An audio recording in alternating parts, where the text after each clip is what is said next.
So ayun guys, good morning. Welcome to my vlog. Mag-aatid na naman ako kay Bibi.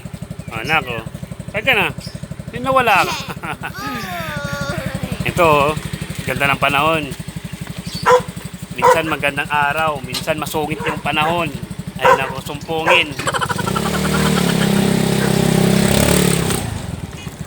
Ayun guys, so magandang panahon ngayon. Wow. So ayun guys, mag-aatid muna kay Bibi. Let's go! Atid ko muna ba? Late na siguro to eh. Alas 7 na ng umaga pero malapit lang school dito. Paano na pag na-late ka? Ha?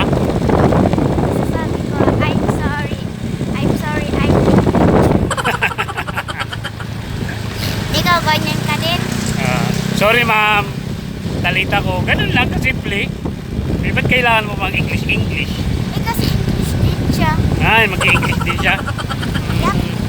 Ako pag na-late ako, di sasabihin ko lang, ma'am, sorry, late ako. Di na mauulit. O, di ba? Hindi ka kasi marunong mag-English. Hindi na ako marunong mag-English. Ay, nako. Di ba't kailangan pa mag-English? O, di ba?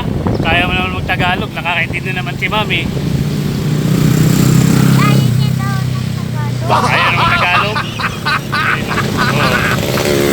Doon yung bata doon. O, sino yun? Diba yung ano? Ganda ng panahon ngayon, mga par. Tapos mamaya, uulan na naman. Ay, naku, tingin mo, basa pa yung sahig, oh. So, andito kami sa shortcut. Shortcut! Yay! Shortcut! O, diba? Shortcut, oh. Dito kami sa likod dumaan. Eh, mas malapit dito, eh. Saka hindi maglalakad ang baby ko. Nanak, hindi ka mapapagod? O, hindi. Yay!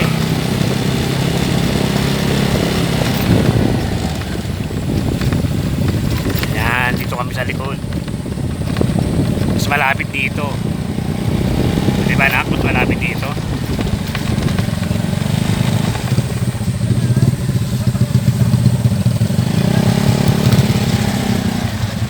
So ayun guys, nandito na kami.